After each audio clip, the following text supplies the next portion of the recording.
কানে হেডফোন লাগিয়ে মনের আনন্দে গান শুনতেছিলাম আর গল্প লিখতেছি। হঠাৎ একটি মেয়ে আইডি থেকে মেসেজ আসলো। আসসালামু আলাইকুম। আমি কোনো রিপ্লাই দেই নাই, মনে মনে সালামের উত্তরটা নিলাম।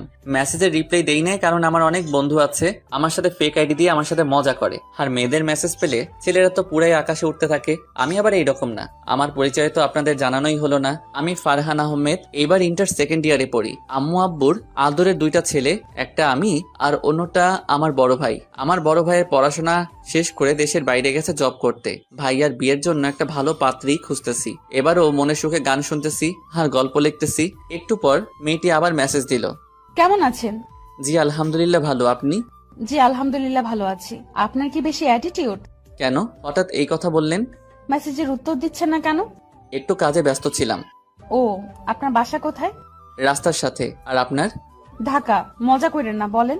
আমার মজা করতে ভালোই লাগে।